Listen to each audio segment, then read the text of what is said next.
come up at a time where hip hop fashion, as it was named then, kind of first came to the fore. So designers like Carl Kanye, Cross Colors, P&B Nation, Eniche, all these American brands.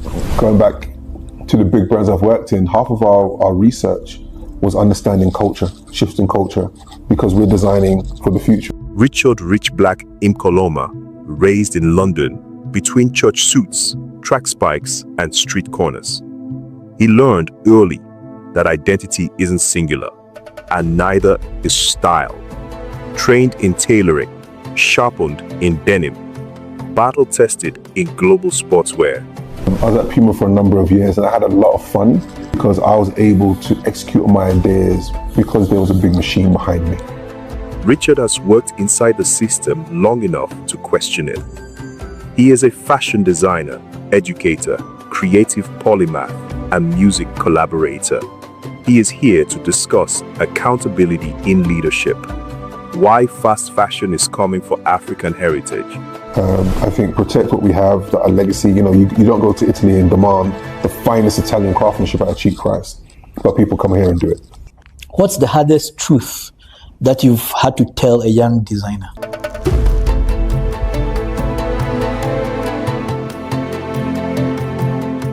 Hello and welcome to the Rooted in Quality podcast.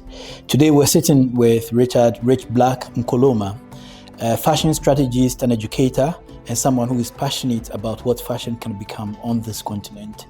With a career that spans both the classroom as well as having worked with internationally famous brands like Sean John, Puma, and Adidas, he has the kind of experience that any person in the fashion space would envy. And today he's joined us to give us more insights into his career and his journey so far. Richard, good morning and thanks for joining us here at Afro Quality. Yeah, it's a pleasure to be here. So first up, thank you for the invite. Looking forward to the conversation and to be just a part of this broader conversation around how we can shift and move things forward on the continent. When I look at your experience and your track record, you've worked with Puma, Sean John, Adidas, AFI, and now you're advising African brands. Mm-hmm.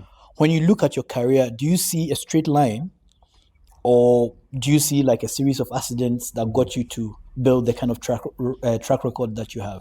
Yes, good question. So to give, context, I grew up in London, and I grew up as we call a third culture kid, right? So I'm Caribbean on one side, African on one side, grew up in London. And with that, you get lots of different inputs, if I look back at the genesis of me going into fashion and what my reference points were, I was an avid sportsman. Okay. So I would play sports all the time. I would run track, I ran for clubs, play football. After school, you're out in the streets, so you're in your street clothes. We'd go to church, on Sunday, so you're in your smart clothes and you have uniform.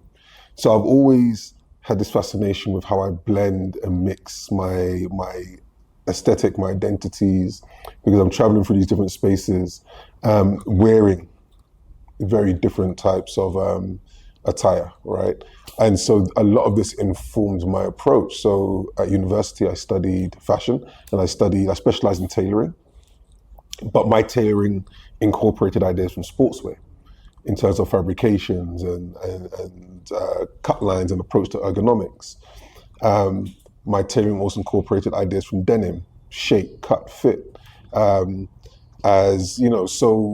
all these elements, like smart clothing, performance clothing, as well as what we now know as streetwear, have all informed what I do. So when I've worked at various companies, I started off training at Paul Smith. I trained with the bespoke tailors. So I got that kind of high level training. But I took that approach to cut and fit into denim.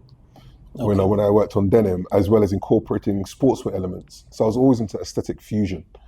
I was never in one lane. So, I went from denim, worked on a few projects, worked for various companies, and then I went into sportswear. And sportswear, I took ideas from denim, ideas from tailoring into sportswear, which helped shape, a different aesthetic or a new aesthetic or proposition. In short, for me, the line has been fairly straight, even though I know it's not a traditional route. Some designers, I'm a denim designer, that's all I do is denim. I love denim. I'm a tailor. I'm going to tailor. I'm a contemporary fashion designer, that's all I do. I've always liked to mix and match. So wherever I've gone, I've taken all these learnings and elements with me. And so, yeah, that's the fun part. The through line is I've generally worked on a lot of startup projects and expansion projects. So small brands, small labels will have started lines, and I've generally been brought in to help expand those lines, give the line some direction, some focus, usually in the startup phase, so the first year or two, and some from inception. So that's the thing that's carried through, I think, all through my career. What did London teach you about identity that Paris or New York or probably Nairobi could never? I think, when you grow up in the diaspora, so being of color, black, outside of the African continent, you naturally just have a variety of experiences. And I think what it's taught me is flexibility, cultural flexibility, in the sense of blending cultures, the friends I hang out with, the places I go, the musics I'm into, the food I eat. There's a tremendous flexibility around all of it, while still, kind of coming under this banner of being black or being, black British, British African, Afro-Caribbean. There's so many terms, right? Okay. But essentially, I think what I've personally got is a sense of cultural flexibility where, I'm able to own my own culture and who I am, acknowledge the different parts of me while also explore. But are there times that you feel lost? Never. Or you feel like you'd want to belong to one particular aspect? No, never. I think this is very deliberate. When you grow up and someone asks you where you're from, and I'd say, part of me is Malawian. Okay, so what's the other part? Barbados. So which one are you more? Are you more Malawian or more Barbadian? And Barbados, Barbadian, Bajan. So that's you'll hear me reference that. And it's always been a very strange question to be asked. It's like, well, this is who I am, and I'm also in England, so there's a part of me that's very British as well. So for me, it's always been a fusion. There's no one over the other. At times, I feel, I'll say something or I'll do something, and I know exactly where that comes from. In your professional life, you've been called a strategist, a designer, an educator. But which of these roles do you think reflects the real you? I started my career as a designer. Studied fashion. So you go into the career, you're sketching, you're creating garments, you're cutting. You realize very quickly in the industry that it's very strategic, right? Because you're balancing commerciality with aesthetics and creativity, and you're doing it in a very specific, focused way to satisfy whatever the brand stands for or whoever the customer is and what they expect from you in terms of product. So you quickly realize that it's all very strategic, and you learn a lot of this as you're studying as well. I think designers occupy a space adjacent to, quote unquote, pure artists who, from my perspective, would put out a proposition into the world, whether that's aesthetic, creative, or intellectual. Designers, a lot of the time, we are putting out aesthetics in the world that also answer questions and try to solve some solutions. So strategic, my work has always been quite strategic. I came to education through one of my side hustles, side hobbies, music, being a poet, being an MC. That's, from that perspective, was when I first got asked to develop and lead workshops working with young people. And so I came for education through music. It was only later that I started to educate in the fashion space. So these things are all a part of the process. In your experience, you've done work that's influenced a lot of street culture, and we see street culture has gone from like the pavement to luxury runways in this lifetime. Do you feel like you were part of it as a revolution, or is it like a takeover of the street culture by the people with money? I think it's a bit of both.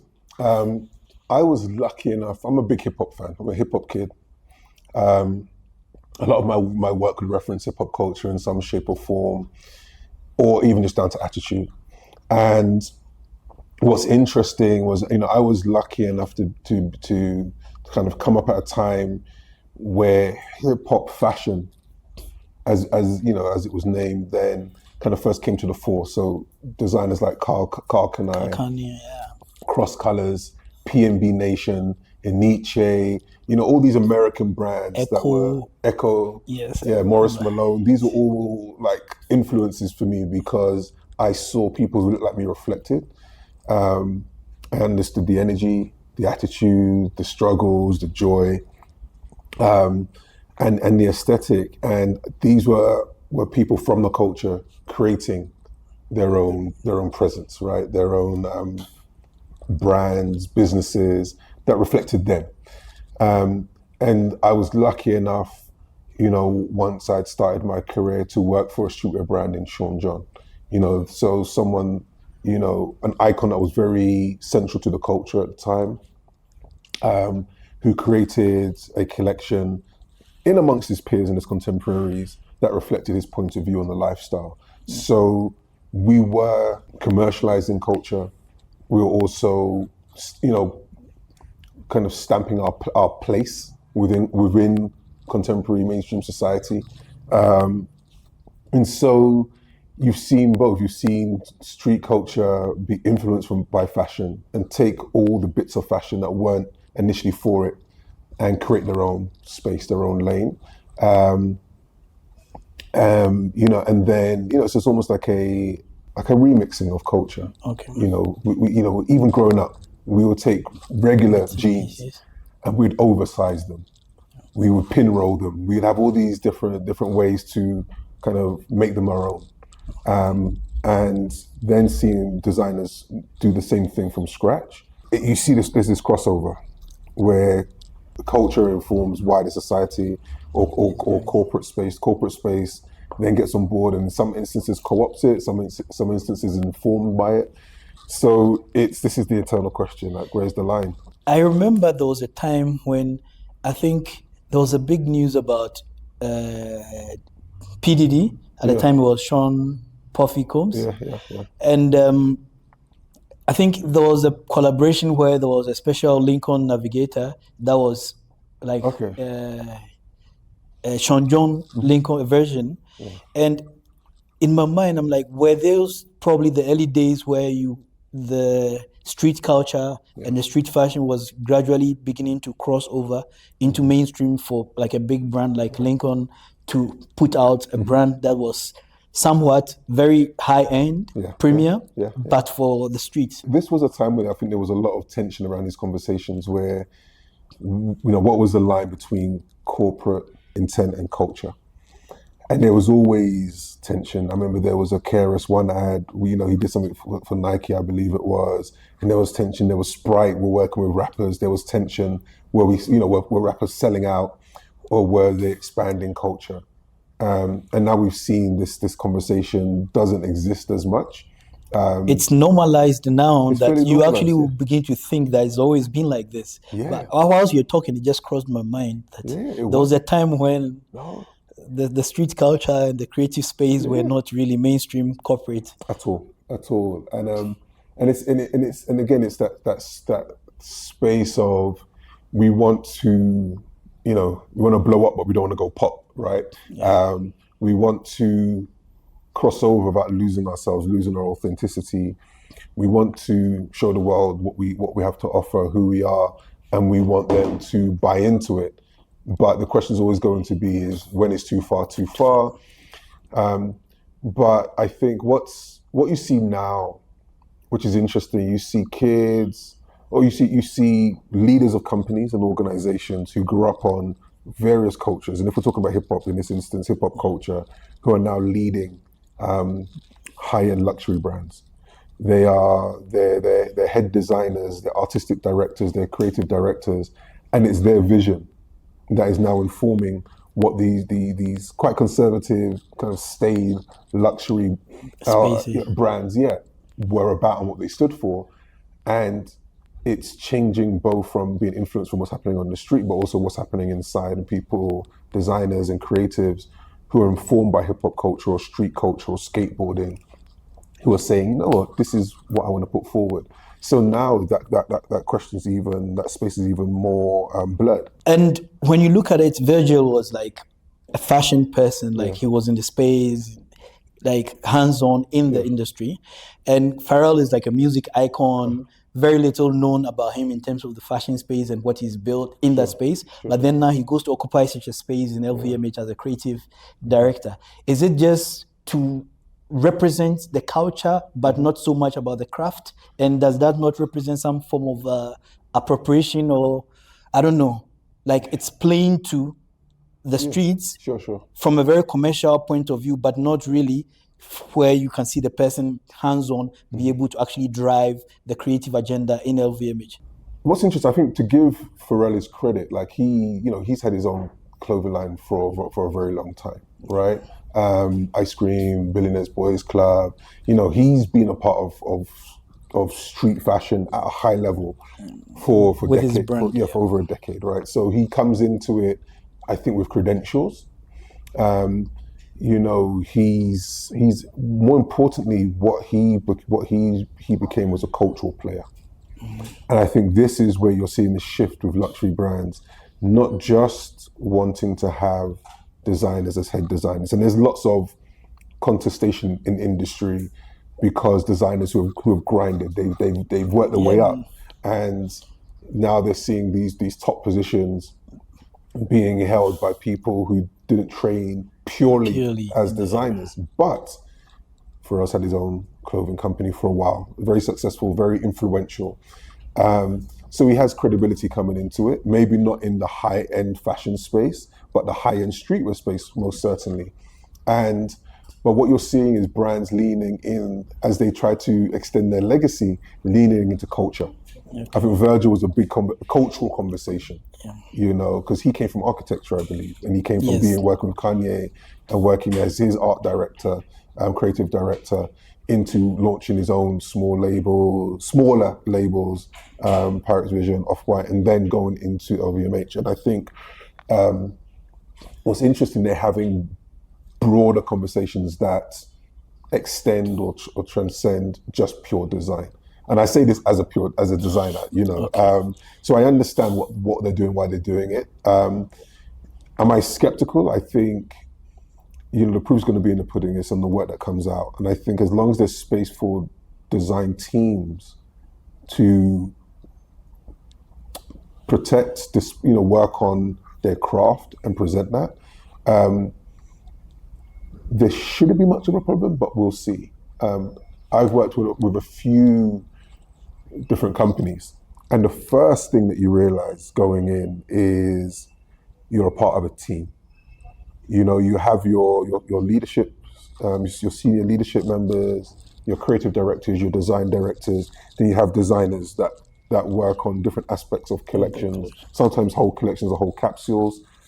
Companies operate differently depending, but you realize you're a part of a team, and so not even these headline designers, they're not designing everything themselves. They have people around them. So this should be no different. It's somebody setting a vision, and it's up to designers and creatives to be given space to present their craft. So you decided to shift from operating in the biggest global markets and first a stopover in South Africa, now in Kenya. Did you see this as an opportunity, or is it a risk to your career and your trajectory? I'd worked on small niche brands that bridge the gap between the continent and Europe on an advisory capacity prior. Notably working with a really amazing kind of small luxe brand. It's no longer around, called Mosaic. It was women's wear. Really stunning pieces that reference her heritage of growing up in Europe and in Ghana. And that was the first big project I worked on, or interesting project I worked on. I guess large scale project I worked on was working with Africa Fashion International down in South Africa, a fashion week platform. They used to be the the producers of the Mercedes-Benz Fashion Week down in South Africa. They've since taken back the asset, and now they run their own independent fashion shows at a very high level. I came across them during the World Cup in South Africa, and what was interesting, when the opportunity came to work with them, I had to make a decision: stay in Europe. I had a job offer to stay in Europe, and I had a job offer to come to help expand their operations from being a fashion week platform into clothing, into creating their own in-house fashion brand. One was stable. Europe was stable. It was a brand that had been around for a long time. Great people. Or take a risk and look at a different opportunity to create something really impactful on the continent. And I decided to take the riskier move, which was to work with this organization who wanted to in fashion, but wanted to transition into a new space. And so, seeing that as it was an opportunity for me. I saw it as an opportunity, and there's always a bit of risk involved as well, because it was a little bit less certain. But they've gone on to to launch the fashion brand. They've maintained the fashion brand as well as the fashion week. So I think there's a contribution there that I'm particularly quite proud of. But yeah, it's going to go into new space. Is always going to be a risk, but I think this is where the opportunity is, and I think the whole world is trying to get into Africa to do something. So I think I was on the cusp of that. Yeah, it's easy to see the success points, but what has been your experience with rejection? Yeah, rejection has only come when applying for jobs and not getting them. That's the only time I felt rejected as such, but that's normal, right? I think what you realize going into the industry is there are loads of different challenges, some that you can control, some you can't. And I've been a part of lines that aesthetically were great, but the business end wasn't where it should have been to facilitate the creativity that was being pushed out. I've been at companies where we've started up really hot, market shifts, change. So there hasn't been anything I would call a rejection. There have been certainly successes, highs, disappointments, lows, and the sobering realization is that there's an industry wrapped around your creativity. There's a business wrapped around your creativity, should I say. And for organizations to truly thrive, they need to have multiple functions working, at the same simultaneously, but also quite cohesively. Otherwise, it's easy for the ship to kind of sink. So yes, I think the biggest thing that I've learned hasn't been rejection. It's just stepping back and understanding the pieces that need to be in place for success to really, flourish. Pushing a little bit on that. So is there a part of you or maybe of your journey that you rarely talk about, which probably defines you the most? I think every experience has shaped me to some degree. Industry, politics, industry challenges, personality clashes, but there's nothing that's, unless it's super personal, that I wouldn't get into in a public forum. But generally, in terms of that shape me as a professional, there's not much that I haven't or wouldn't speak about.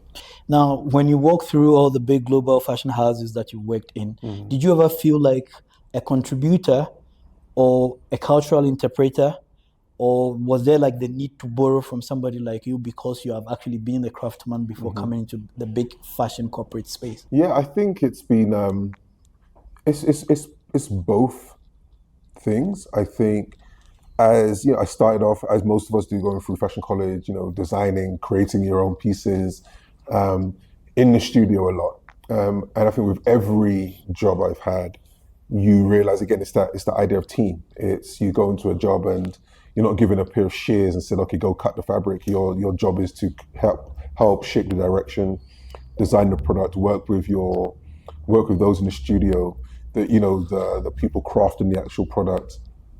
Sometimes working with factories or small makers. And so, yes, you do get a bit more removed from the actual making. The final. But a lot of that depends on the kind of company you work for. Some companies, For example, when I first started off, I worked for a small Japanese brand called Michiko Kashino. And I worked on their denim line called Yen Jeans. Really abstract, left field, avant-garde product. And in that role, I helped set direction.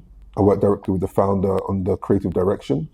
I designed about a third to 50% of the product with another designer. He was based in Japan. We split design duties. We split half and half. Pattern cutting duties, they were split into thirds, because I would pattern cut. I would literally get down and pattern cut some of the product. We had an in-house studio, so they would pattern cut a third, and in Japan they would pattern cut a third.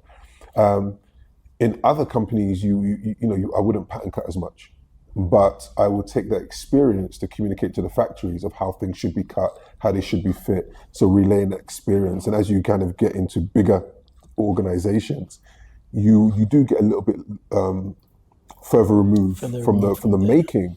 But that all came full circle, and I worked with Hussein Chalayan on the collaboration between Puma and himself, where he was now the new creative director of their Black Station. It was the highest status line, and I was working with him in the studio. So I got back to being in the studio and playing and pattern cutting. So yeah, there is a slight divorce from actual making, but a lot of that is if you want to go back into the studio or at home and make something to prove the concept, prove the idea, you can certainly use this to help validate your ideas and build prototypes. The fashion industry is known to be very intense, for want of a better description. What was for you the most brutal behind the scenes lesson you learned inside any of these fashion giants?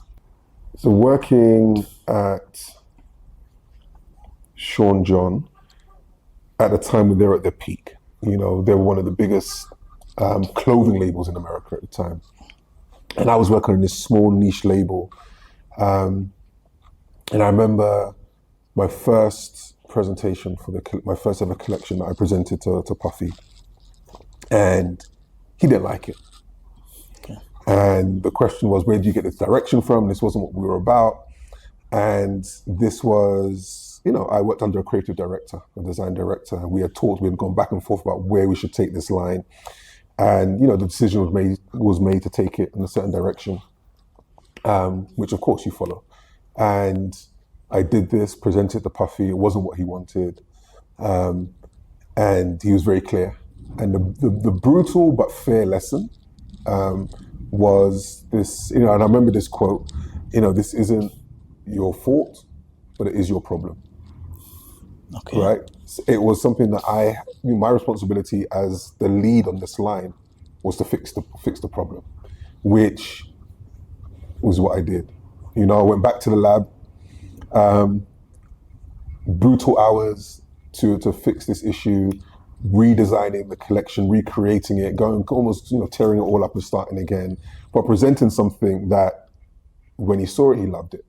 So this is exactly what this is meant to be. This fulfilled the vision. So the brutal lesson there essentially was accountability, responsibility. This is your line. I could go there and point fingers and say, it's this person, but if I'm the person hired to do this job, it's my job to figure out. In tandem to that, you don't figure out by yourself. That was the lesson I learned there as well.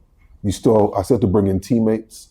I still had to work with the technical department, graphic department, to make sure that what was presented was in line, right? So you realize you're not an island. There's no point trying to be an island. You have to build relationships in-house.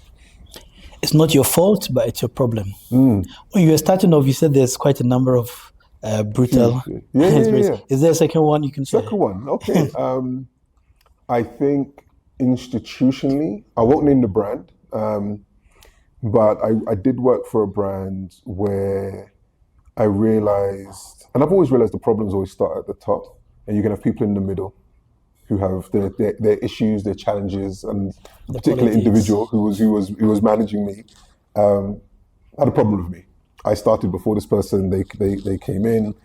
They were senior. They decided I was a threat. They didn't like me, whatever the reason was, and I tried to build bridges, but the bridges were torn down before they could be finished. But I realized the brutal truth here was the support from, leadership above, who saw the issue, acknowledged the issue, acknowledged it wasn't my fault, but also didn't try to solve the problem, right? And so I realized the brutal lesson there was institutionally, you have to look not just at the culture of a place, because the culture, actually, the colleagues I worked with were amazing, but the leadership culture was one very much of, I don't want to deal with the problem. And so there I saw the need for organizations to build great, cohesive, functional organizational structures, right, to support essentially the work that needs to be done and the individuals that need to do it. And these are the things that have helped shape my shift into working on creative strategy and strategic projects as well. Because the problem isn't just the design. So it's the structures around it. Exactly. When you talk to up and coming fashion houses and creatives, what do you tell them? Because you've seen it in big spaces, and what can they do to avoid becoming like those places, if ever it's even avoidable? For instance, let's take a fashion house up and coming in here in Nairobi, Vivo or Icon, Itikadi. Yeah. I think when I've spoken to, small designers, young designers, up and coming brands here in Nairobi, the two things I've told them, I've advised them, I think is paramount, is one, build your team. And this is advice I got very early on in my career, was you build a team of excellence around you to be able to deliver on the vision. Is build a team where the talent is in the right places, and build a culture that facilitates that talent to be able to do the best they can. And the second kind of advice I give is similar to build a team, is build your organizational structure. You've got a creative team, make sure you have a marketing team, an operations team, a product development team. Even if that team is one person, but someone really going hard on that role, I think it's key, because there are a lot of amazingly talented, individuals or partnerships, maybe stretching themselves a bit too thin, and for various reasons. But if you can build a team, build a team. I remember sitting at a British Council event. They had a lot of creatives in a room, one of the summits, and it was a conversation around funding and investment. And I remember a designer standing up and talking to somebody on the panel, asking about how they could access funds. It was like a creative economy type of summit, how they could access funds as a designer. Then I saw another person stand up and said, well, I'm an illustrator. How do I access funds? Because all the funds seem to be for designers. Someone else got up and said, well, I'm a pattern cutter. I work in the technical side of it, but all the funds seem to be more towards designers. Someone else stood up and said, I'm a filmmaker, and there doesn't seem to be much of a film fund. And then I looked at this and I stood up and I said, guys, I hear the challenges.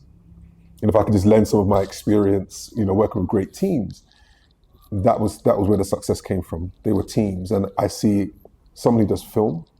You could work with the designer to work on their marketing, to help shape their story, share the narrative.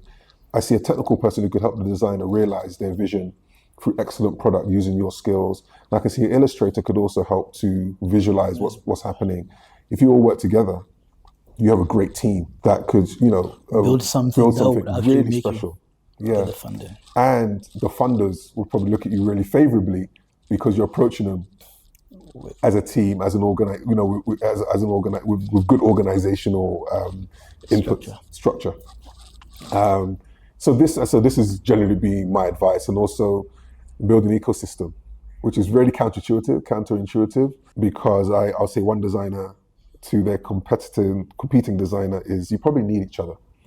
Yeah. Because you need to create almost like a groundswell of interest around what you do, rather than just be a solo destination. right? That's actually a very strong point you made. And in this journey, trying to build Afro quality is one of the things that we realize that when we're trying to bring a lot of creatives together under this umbrella, there's that sense of people wanting to distance themselves because they feel like you're bringing the competition. But then I'm like, the competition is not your other person making down the street here in Nairobi or in Accra. Your competition is the people in Nairobi spending their money buying things from Turkey, whereas you could actually occupy that market if you're able to leverage off your strengths and be able to meet the demand or produce at a price point that is much more competitive, which is a lot of the conversations that most people don't tend to have. Yeah, and I get it, because as a young designer, I thought it was all about really cool designs. And to a large degree, that's probably like 80% of it. Some may say less. But the other side of it is knowing your customer, knowing the segment you're trying to serve, your position in amongst your competitors or adjacencies, and putting forward a proposition that people feel emotionally. If you step back, people go to a more like Village Market or Sarah Center because they know it's a great destination where they can find lots of brands. And so that one brand, why they speak to their customer to bring them in to their shop, there's a lot of traffic that's inside the mall that will pass by your store and come into you. Why? Because there's an ecosystem, right? And you're a part of that ecosystem, which just from a practical standpoint, it's more foot traffic that can discover you. If you're a lone wolf in a small place, and depending if it suits you to be a lone wolf in a small, in a small part of the city, but you're getting the customers you want at the frequency you want, perfect. But definitely would take time. It takes time, but I don't. But I don't begrudge anyone who says, you know what, I just want to do my thing, keep it small, keep it tight, keep it really focused. I'm like, that's fine. If the struggle is numbers and more traffic, maybe you want to be in a space where there are more designers, because you all collectively bring in more people, more interest. People go to Fifth Avenue because they know there's a lot of amazing stores. They go to Oxford Street in the UK because there's a load of amazing stores, and everyone benefits and eats off of that. So build an ecosystem, No, I think the point is well made, because the big brands that you talk about in the space, I don't think there's that many of them who got to that level by just being niche and not being in some of these spaces where you would find what you'd call their competitors, but then they leveraged off each other. And maybe doing more of that on the continent should help a lot of our local brands. Ideally, to have a street somewhere in Nairobi where you have all the fashion houses and all the fashion brands, then now it can become a destination for tourists or people who want to buy stuff, to know if I need all the quality African brands, I can go on this street and I'll find all the shops. Maybe we'll build that later. We call it Afro Quality Street. Right, let's see, Afro Quality Street. I'm laughing because I'm British, right? So the chocolate quality street. But I digress. But I think people instinctively understand this as well, because we all grew up shopping in markets. Yes. Going to a market, looking at the vendors, everyone's hustling to get customers to come to them. But everyone was eating in the same place. You talked about this, your time with Puma, working on the Hussein Shalayan's era. What did it teach you about blending tech, performance, fashion? And maybe to start with, tell us about what that was all about. So Hussein Shalayan, an amazing high-end, ready-to-wear, conceptual fashion designer. He's I don't want to get it wrong, Greek Cypriot or Turkish Cypriot, or if I'm wrong, forgive me, designer, based in London, but he would show at the Paris catwalks. Really developed really innovative ideas and approaches to clothing that transcended just pure wearable garments.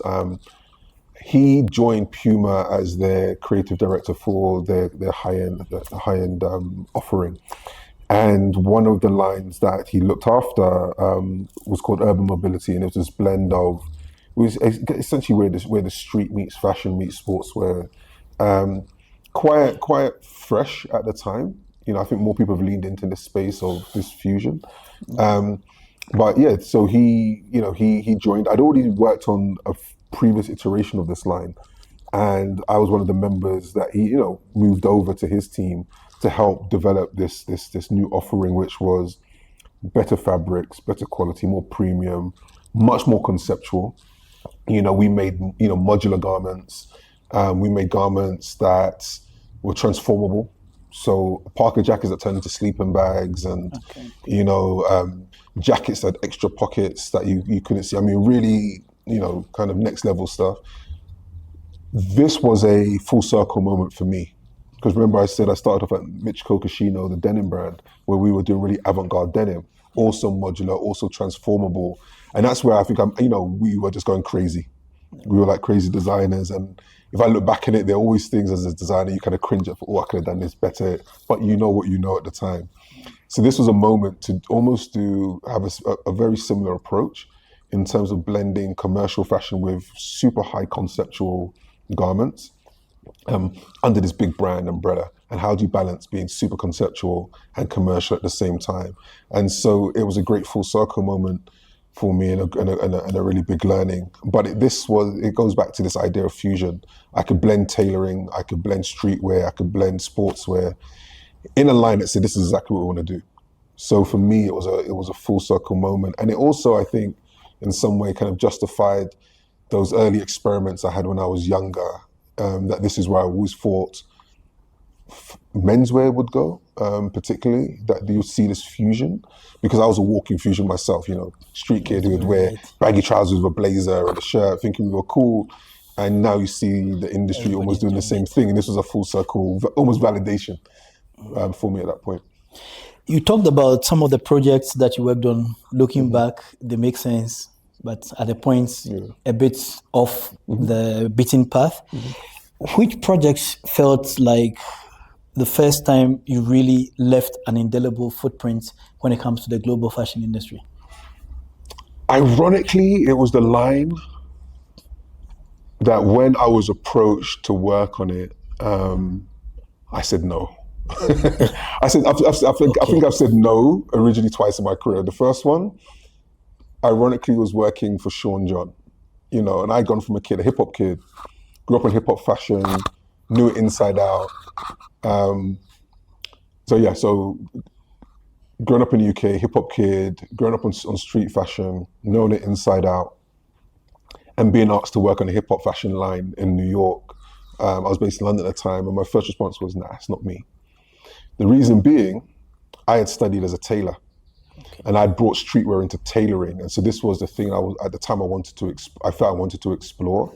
And I then started to dabble into denim, and I thought, this is interesting. And ironically, the sportswear that they were doing, the stuff that I saw coming out of Sean John wasn't the place I wanted to be with what I was doing. It was, great denim, tracksuits, t-shirts, coats. It wasn't, I guess, contemporary fashion where I was. I was trying to bring the essence that Sean John had into a different space. But on conversation with the creative director at Sean John, it was to work on this small niche line called Blue, which was taking hip hop attitude into a different space. I turned around and said, yes, this is what I want to do. So that was a lesson for me in terms of finding the right fit for me, not just because the company was big or popular, or I'd literally gone to concerts and seen this guy perform in front of me on stage, right? And you're screaming his name at the time, right? I was a fan to some of the music, and being asked to join it, the question became, is this me as a creative, as a professional? And it wasn't until the line was correct. But we joined, and we made a dent, I think, at the time for what we were doing on the site. It was a small niche line. But that lesson carried through when I said no the second time to Puma. When Puma, the opportunity came up, to design a golf line. And that was my response, okay.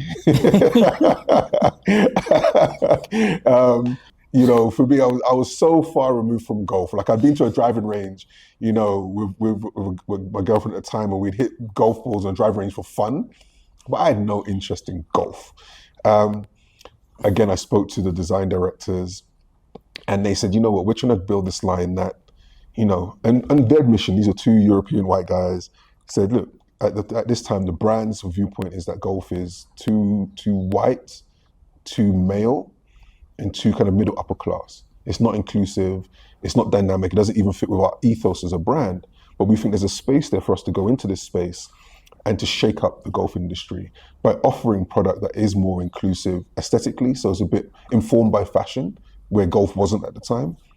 That through our activations and through how we promote it, promotes inclusivity that includes women at the forefront alongside men, because at the time some golf clubs were very male only exclusive. And so this was a mission that I could get behind. You know, it fit into my politics, it fit into where I was coming from in terms of being inside an industry and trying to shake up where you can.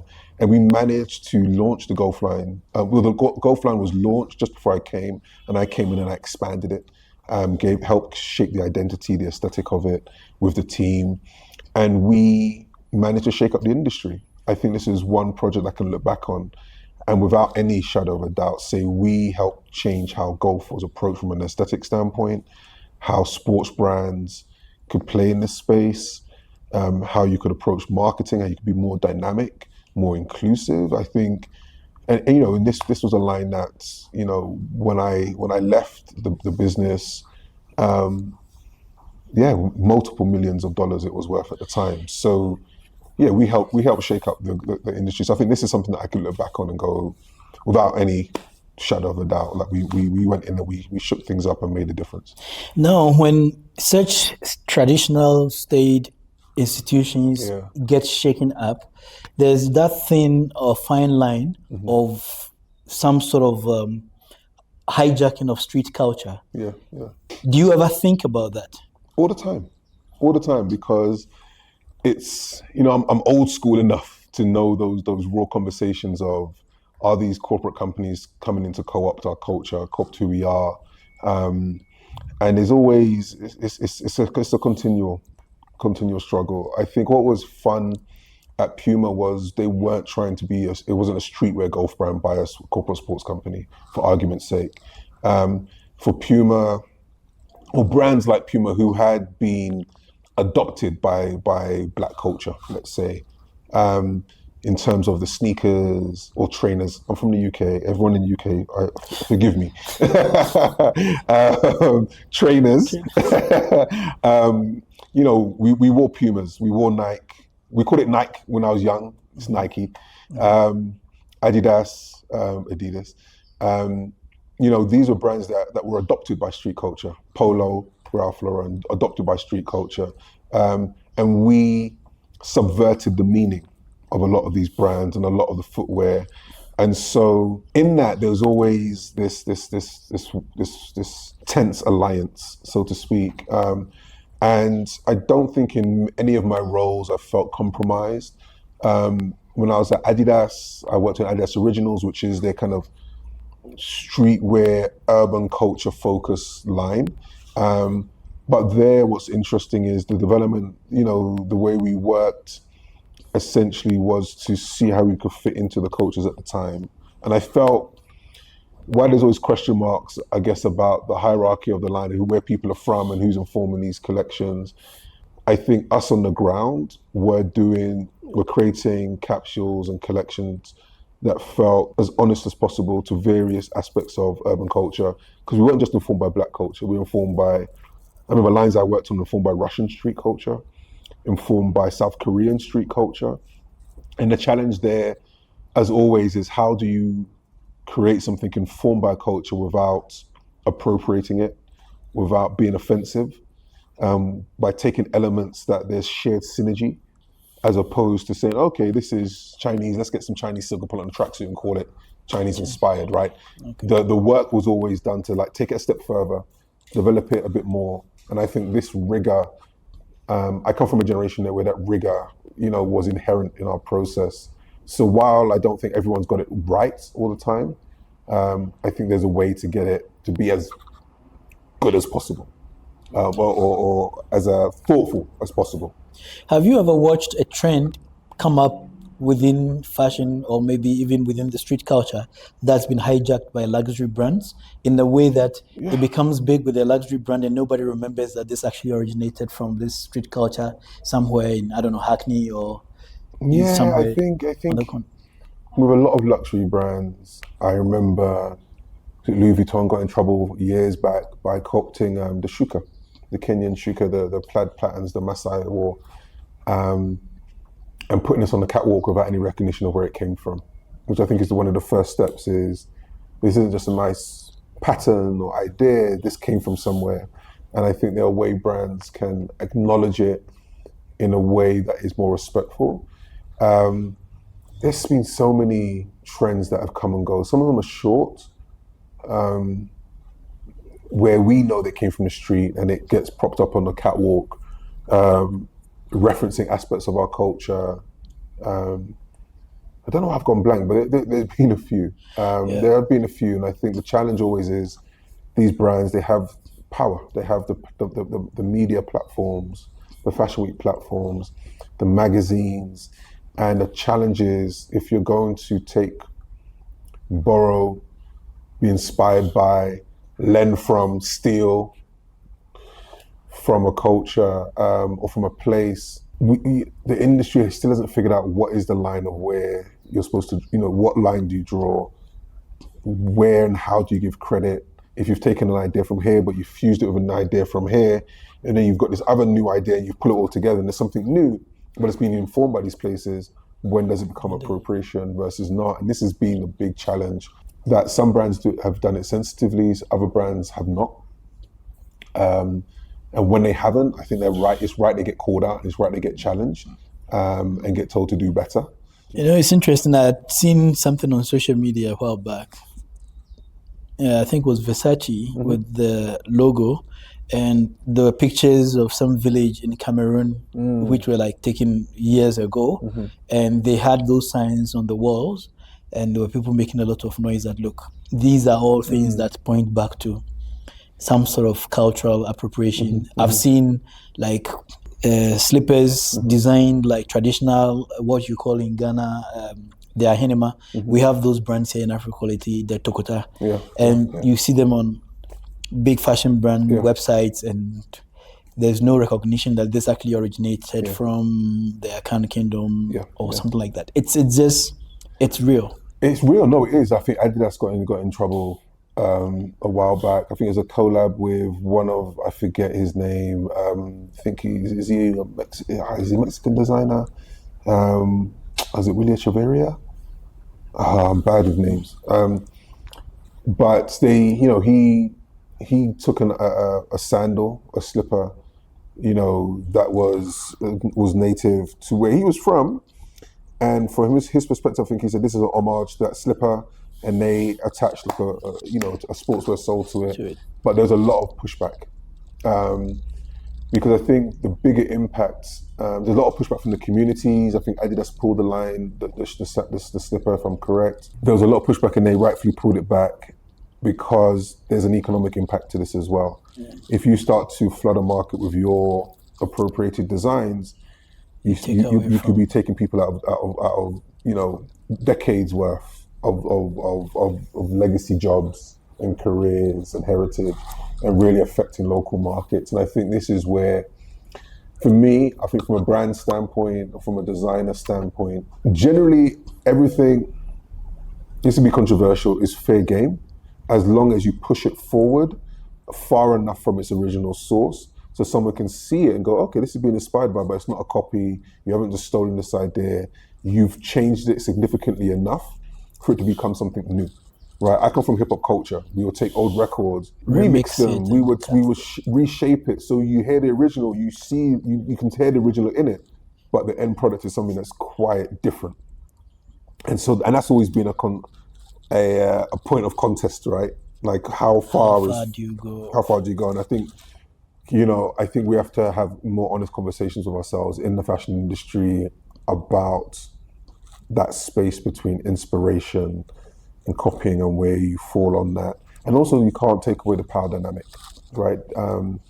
Of you being able to say this is our thing, whether it's box braids, versus, we grew up with braids, and now, you have American, celebrities wearing this thing and removing it from its historical place. And I think these are the challenges that need to be called out and addressed when it does happen. If for you, you could take one cultural aesthetic back from mainstream, what would it be? I think there's a lot of that happens, is things that come from black cultures, brown cultures, and is seen as undesirable or not of worthy status, et cetera, get reappropriated and told that it's desirable or beautiful. I think should be challenged. And of course, there's also, you don't want to over-sexualize this as well, right? Yeah. So there's these multiple challenges, but that's the one thing that I've seen that is really, you look at it, you go, What did Nairobi give you? Or is Nairobi giving you that London couldn't give? I grew up in England, in London, big cosmopolitan city. Really, I grew up in really diverse communities, right? I grew up with friends from everywhere, and but there is still this weight of racism, whether it's inherent or not.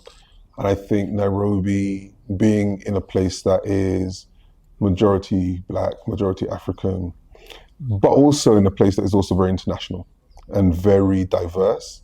The one thing that's noticeable is that weight of that heaviness of inherent, subtle, institutional, racism or othering, isn't there from that perspective. It's given me a bit of breathing space to a degree. I think on a more tangible side, I think I realize I've grown up in a space of relative infrastructural, if that's a word, privilege, right? Things work generally, various qualities, but things work. And I think here, especially if I look from a professional lens, outside of just the living challenges, a professional lens, what I see is the need for there to be that ecosystem and infrastructure built up, right? To see that look, there are other challenges that need to be met here. I talk to designers and creatives or business people who have had to almost build their own ecosystem, the whole value chain, just to make things work. Whereas there's a privilege of being able just to be a fashion designer and have a line, and you just hope people like it and you can get stocked. This is your big challenge. While here, you got to think about that supply chain, that value chain all the way through. So Nairobi has sobered me up in that regard. Do diaspora creatives returning to Africa, do they bring healing or arrogance or disruption? It's two-way. I think they bring all of those things.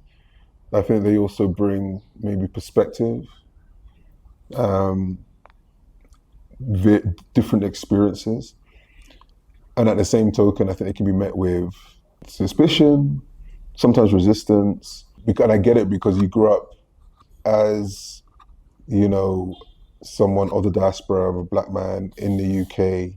You understand the tensions of people coming in and feeling like people are taking from you, whether it's the conversation around cultural appropriation and or freedoms or people just taking liberties. I understand it. When done properly or done the right way, there's less arrogance, but there may be confidence, right? I think there's a certain confidence that you can bring into a space like Nairobi that could support, but it could easily veer into arrogance if you're not careful, right? So I think coming here and being humble, having some humility, understanding the space, the rhythm of the space, how things work, where the challenges are, and not just bring a cut and paste set of solutions. What has been the most humbling moment for you being back on the continent? Yeah, I don't think it's humbling in that sense. I think it's just the realities on the ground in terms of ecosystem infrastructure to support those who are trying to, get to the next step in their own kind of maybe professional creative journey. That's the biggest challenge. From where you started as like a pure play artisan, cutting, sewing, and all that, has consulting made you less of a maker? Yeah, I think I trained as a maker, but I made a conscious decision. Because I trained as a tailor, and I was training in the bespoke tailoring, so that's really, I guess, the highest level of tailoring you can get. But I decided very early on that this wasn't the end or the path for me. I might end up being a tailor in my later years, but I always wanted to understand construction from a technical level right at the beginning of my career to inform me to be able to go on to create, lead teams, design for teams, work with other artisans who could have that as their focus. So the play for me was never to be a pure maker all the way through. Okay. I think becoming, again, working in an industry where you realize you work in teams, you make decisions. Do you want to be a technical designer, a product developer, so almost like the engineer of the fashion game, where you're either in between the studio or working with factories wasn't my lane. I'm much more of a designer, a design thinker, a creative strategist in that sense. So yeah, I'm less of a hands-on maker. I'm a designer who can make. Do you still feel the rush to want to even try your hands on making and get your hands dirty? Does it come to you at some point? Yeah, I'm always at home. You know, even my office space is set up like a part studio, part office. You know, I'm always tinkering with items and clothing.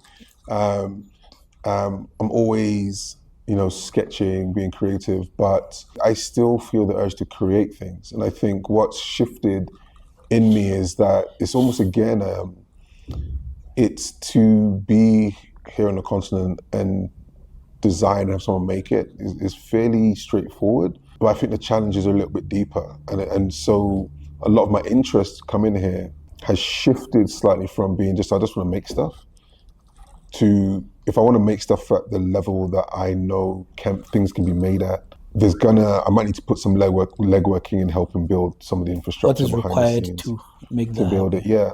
And again, that's just come from experience of realizing, looking at the challenges designers have: access to materials, access to quality manufacturing, consistent manufacturing, access to capital, access to markets.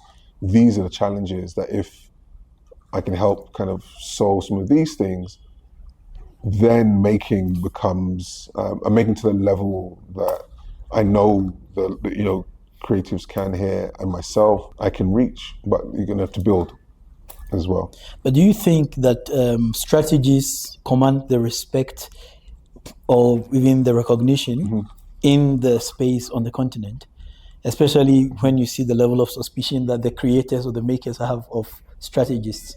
I think the unique thing I have, and it's just been we call it an accident of privilege of where I was born, is, you know, and also just the career I've developed,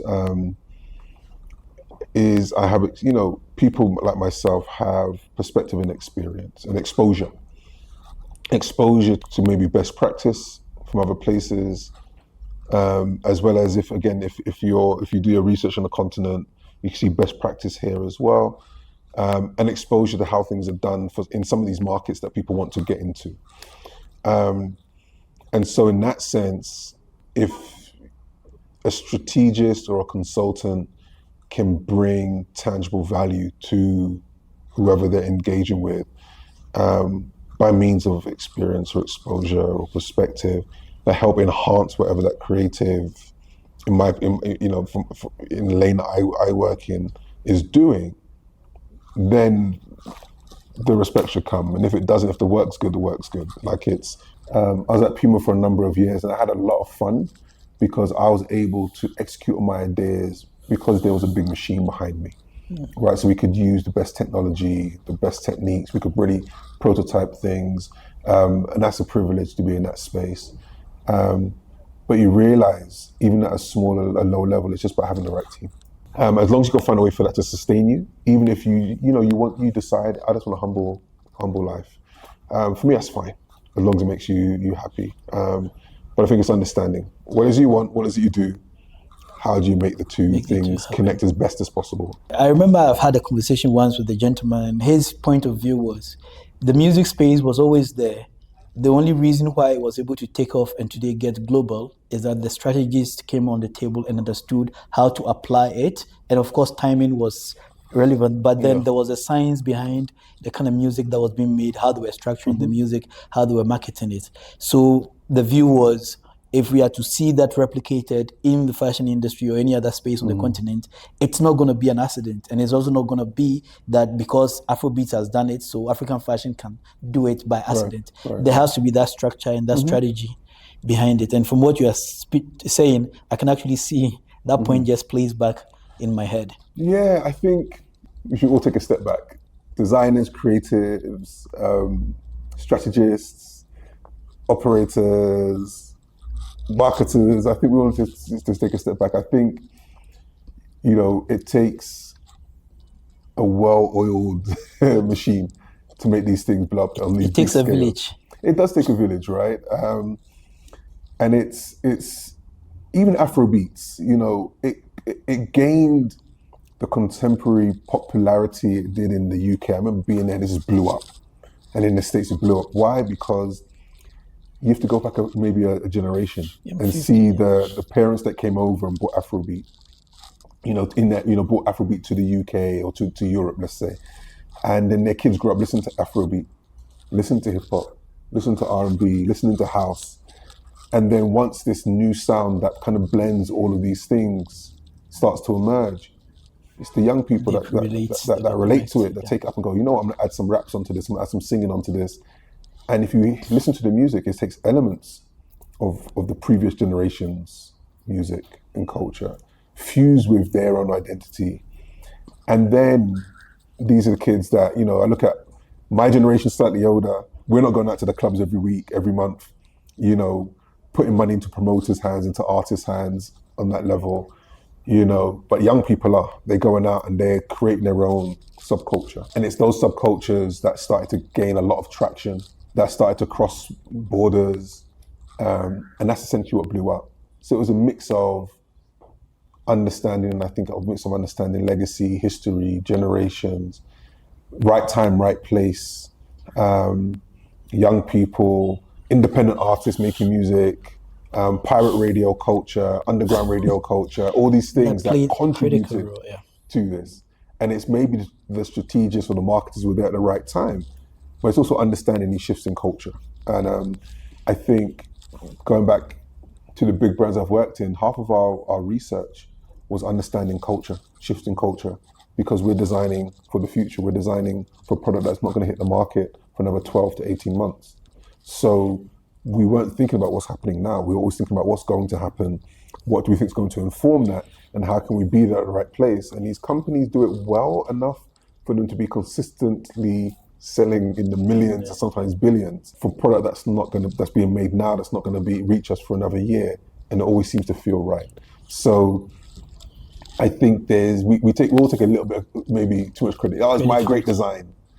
Oh no, it's my great marketing. Oh, it's my great strategy. Oh, it was my great. Maybe it's all of us doing. It's all that together. Yeah, working together at the right time, right speed. Yeah. There's been a lot of conversations or talk about fast fashion, slow fashion. So where do you see the continent in terms of the evolution of the fashion industry, and what should really be our position on fast fashion, slow fashion? We need to find a solution that protects these cultures that we have. Then there is the need for jobs. We're the youngest continent. We're going to be the youngest continent. I think everyone's preparing for 2030, 2050 in terms of what this continent will look like. To call a political term, it's incumbent on us to be prepared for what tomorrow looks like. In terms of fast fashion, I think there's always a rush for big corporations to find the cheapest market to manufacture their clothing in, to keep prices down for consumers. I think protect what we have, our legacy. You don't go to Italy and demand the finest Italian craftsmanship at a cheap price, but people come here and do it, right? So we need to protect these heritages we have, these crafts, maker heritages we have, and also improve on them. Make sure the quality is worthy of asking, for that value to be respected. And then we need to create jobs for young people. And so while fast fashion and other industries will help create masses of jobs, and you see it in the special zones where there's lots of job creation for people that need work, but it's finding a balance between work, between product that doesn't harm us in the long run, and between protecting our the legacies and heritages we have. Would you collaborate with a fast fashion brand if that means that you can be able to execute something that will be meaningful on the continent? There are a few brands I wouldn't work. There are very few brands I wouldn't work with, but I've worked in a space of more high-end fashion. I've worked on premium fashion and more what we call accessible fashion, and they all do good and do harm in different ways. If we keep it real. Would I work with a fast fashion brand? Depends on what the project is and what they're doing, and what the output is, and what the impact is, and what the damage potentially could be. I am more interested in working with local, regional designers on helping them to have, play a bigger stake in the current industry. Do you think that we can skip the fast fashion phase and get to a stage where we would not have fast fashion, but something that is medium or secular on the continent? And what would that look like? What kind of structures would have to exist for something like that to become a reality? We don't have to retrofit old structures and old processes in the way that maybe the global north has to walk into this more responsible, circular, maybe not fast, maybe not slow, more medium, as you've said, world. It can take a bit of innovation, a bit of imagination. The continent is primed to do it because there are these craft legacies all across the continent that can both protect, like I said, certain legacies, as well as provide viable jobs and professions for people. What does it look like? I think it's going to take government policy.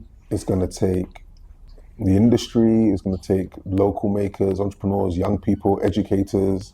Again, it's a broader ecosystem. The global north hasn't done this. If we run an industry, you've got great government policy that supports trade, that protects the IP of local industries or innovation, education institutions, that prepare the next generation to be, meaningful contributors to their society. And then you have infrastructure that means people don't have to just struggle every day just to live. We've seen examples of it being done right now. So I think it can be done on the continent here as well. Is this theory around consumption as infrastructure, which is the part where we tend not to focus on, that there's a certain mindset for the African around whether they would buy something that is African. And it goes back, we can trace it back to colonialism and the structures around the mindset. But if that aspect does not get worked on and fixed, you can do all the hard work, you can put on all the factories and everything, and you would still not succeed because you would not get the demand, the consumption that is necessary to make you succeed. So we can look at the population dynamics and say Africa is going to grow 2050, 1 out of every 3 human beings on the planet is going to be African. But if you don't fix the consumption, that population will be consuming products that are not African because they are not wired and designed for that kind of consumption. You lean into what you have, right? You lean into what you're already good at, and you find ways to innovate on that space, to increase the quality, which I think if you can do that, it should naturally increase some of the demand. For the continent, if the skill level is there to be able to say, look, we can compete with Turkey or China or USA or Portugal or wherever it may be, or India, wherever it may be, on these particular processes and aspects, I'm like, that's what we should develop. Again, we should lean in. I'm a big advocate of just leaning into the heritage we already have, whether it's, basket weaving or cloth weaving, be the best, keep innovating on these traditions so that you stay at the forefront, even of just your own craftsmanship. There's a lot happening in the tech space. Yeah. Which part of it keeps you up at night? Like when you think about AI, does it excite you as a design tool, or do you feel like it threatens culture? The challenges with a technology like AI is that what it does, it just aggregates existing information. Right, if you're looking at like a ChatGPT, like a large language learning model, it just aggregates the information it can find on the net, on the web, etc. The challenge we have as let's say native peoples, because I think it covers us beyond just the continent, is a lot of our knowledge, our perspectives, our values aren't in the places that AI is taking knowledge from, and people are leaning on AI as the bastion of all knowledge.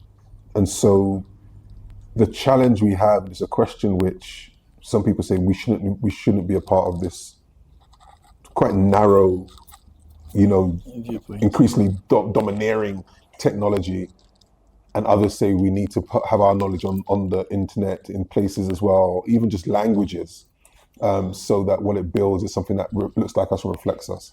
There are challenges between the people that are behind these technologies and their ultimate motivations. Some people would argue that they don't have the best intentions for humanity. Mm-hmm. Others would argue that they are. I'm being deliberately vague because I haven't done the research behind the scenes for me to say this person I think is, I wouldn't, I'm not informed enough, but I hear conversations with people that are informed. Are close enough, yeah. So there are challenges. I think there are definitely inherent biases, and at the moment, I don't know personally whether we need to lean into making sure our information, our knowledge is on the net, let's say, because the people that are still running these large companies don't reflect us. They're not us. So the question is always going to be, do you trust these people to do right by you? And unfortunately, history at this point isn't favorable towards that. So I think we need to stay critical. They are also tools. I use AI. I found it to be useful. I use it as a research partner. I haven't used AI as a design tool yet, but it's something that I want to explore to understand it before I critique it. I know in my industry there's a lot of tension around how do we use AI? Can it help you with your workflows? Would it become something that replaces the creative? I don't think it will. I think there's something about the randomness of human ingenuity that computers haven't got to yet. I try to use it as a tool, but not something I lean on purely. Do you see it being able to capture the essence of African craftsmanship? I think the one thing AI can't do, it can't make.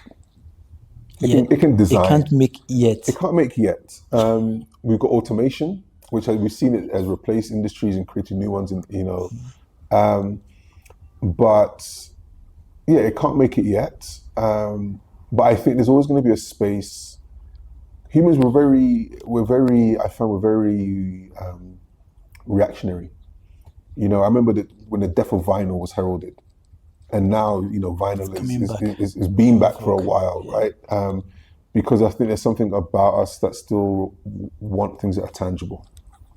And so if AI was to come in and be able to automate basket weaving, was to automate or 3D print something that looks like it could have been basket woven, there's still something about, again, the randomness of human ingenuity that I think would be missing at this point.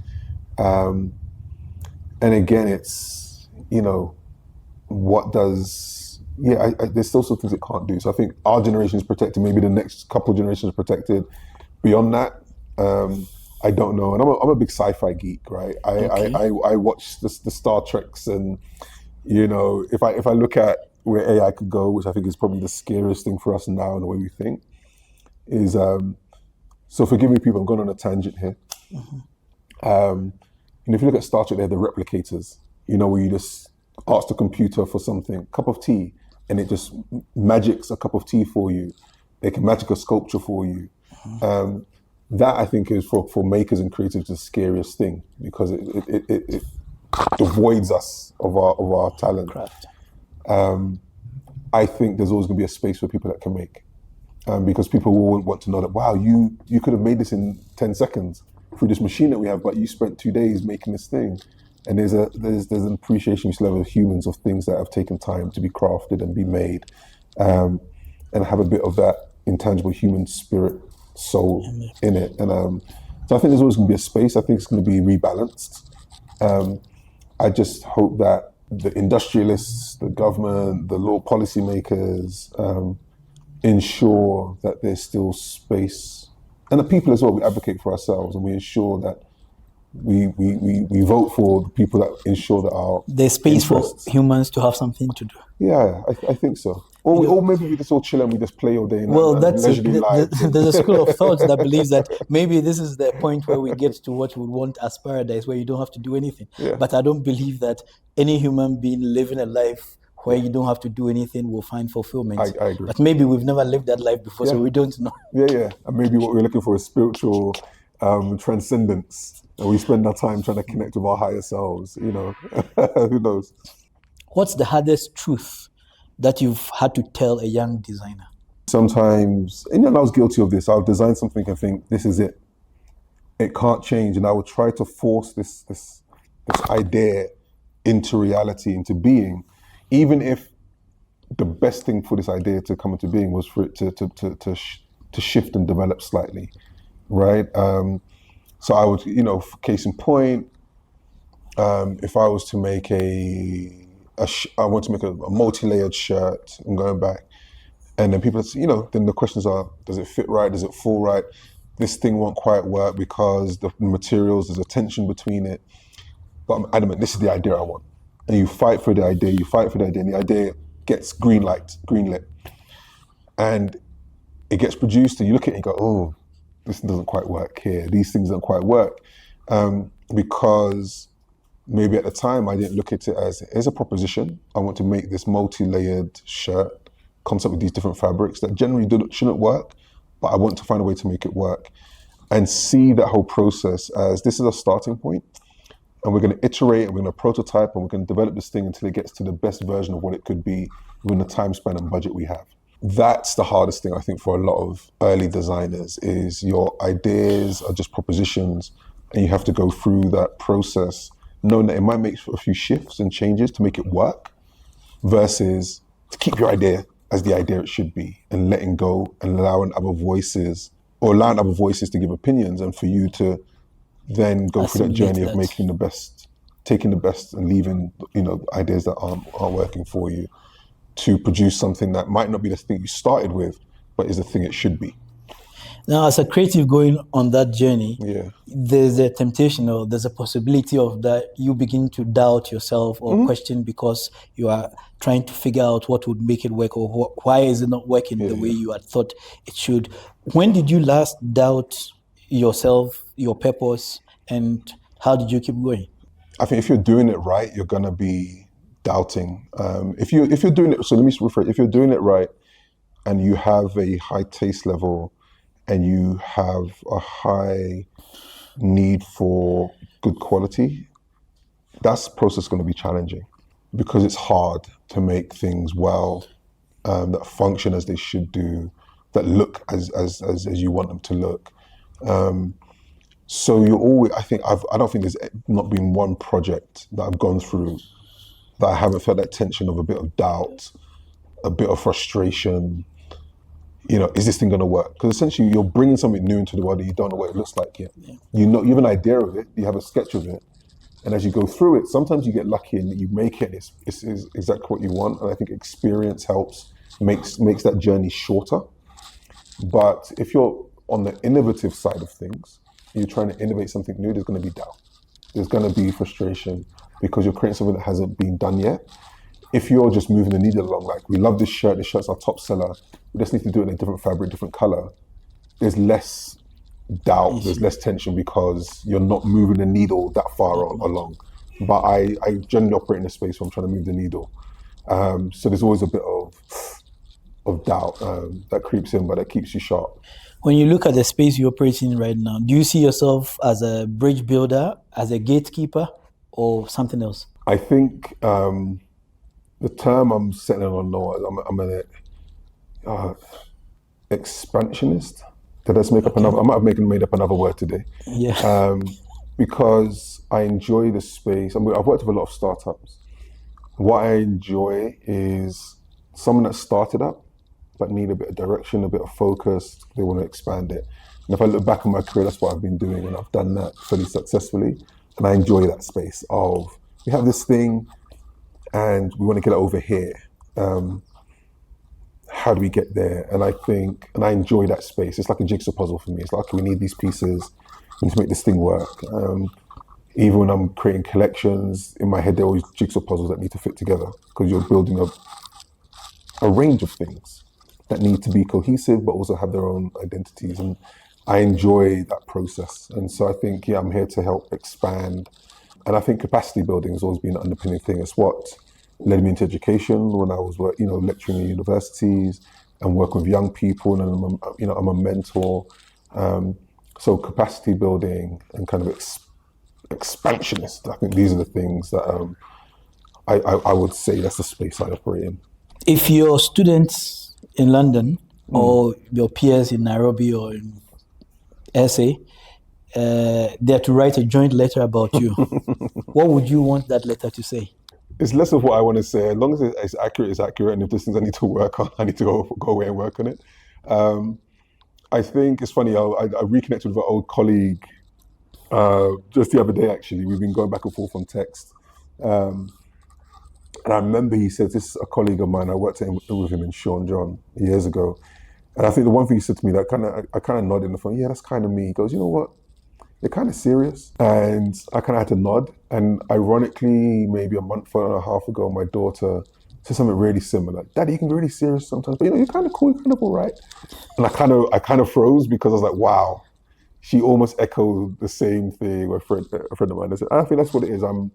When I'm at work, I can be quite serious about the work, quite particular about the work, particular about delivering quality. I'll push envelopes. I will try to get us to the next phase and a higher phase if possible. But I would like to think that I'm not an idiot in that process. I like people. I enjoy being around people. I can be a loner, but I like my alone time. But I can be quite sociable. So hopefully that's where the cool aspect comes from. Is like I like people and I like to try and bring people together. I generally find myself as the peacemaker, which it can be nice, but it means you can take shots from both sides. But yeah, I think serious but cool. And then whatever that falls under. Serious but cool. Serious but cool, yeah. If the history of African fashion is being written 100 years from now, what line, not a chapter, not a page, but what line do you hope your name sits on? Just the page of like someone who he helped move things forward. I say, I don't need to be the guy, but hopefully part of the narrative that shifted things Forward. Forward. Yeah. Richard Mkoloma, it's been amazing talking to you, and I look forward to collaborating with you as we drive this agenda. It's been a wonderful conversation. Our guest has been Richard Mkoloma, also known as Rich Black, a strategist, a creative, an educator in the fashion space. Thank you for joining us on Rooted in Quality. It's been a pleasure, Saint. Thank you. Thank you.